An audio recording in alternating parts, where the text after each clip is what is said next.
Tatlong sugatan matapos mauwi sa Rambol ang palarong boxing sa Valenzuela. Ang nahulikan na insidente sa unang balita ni Gabriel Gonzalez.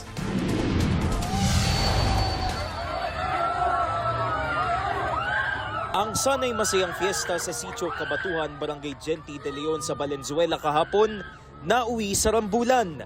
Nagkapikunan kasi umano ang ilang magkatunggali sa larong boxing na taon-taong tradisyon tuwing fiesta ni San Roque sa lugar.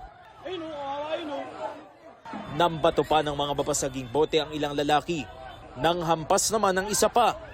Inawat ng mga barangay tanod na nakapose sa lugar ang mga nag-aaway na mga lalaki. 3 ang nasugatan sa nangyaring gulo. Binugbog nga sila. Bali, 8-6 daw yung sinasabi nila. 8 yung nambugbog, 6 yung magkakasama, pero bali 3 lang po yung nabugbog. Ayon sa barangay, maraming nakisali sa gulo noong mga oras na yun, kaya nahirapan umawat ang mga naka-duty na barangay tanod. Ayon sa isa sa mga biktimang si Joel Balmes, natalo ng kanyang kapatid ang kalaban sa boxing. Pero hindi raw natanggap ng kanyang kalaban ang pagkatalo, kaya anya napiko nito. Pumagitna siya sa gulo, pero pati siya ay nadamay.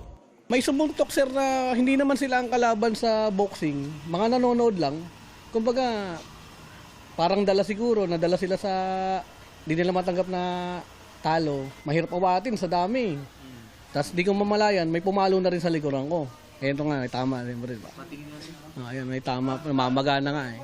Pinakanapuruhan daw ang kanyang kapatid at pamangkin na nanonood lang sa laro. Yung dalawang yun, kapatid ko sa kapamangkin ko yung pinuntirya nila, ilang binabanata nila eh. May mga sugat sila, may mga tama sa, may mga tama sa mukha, kaya magpapa-medical siya.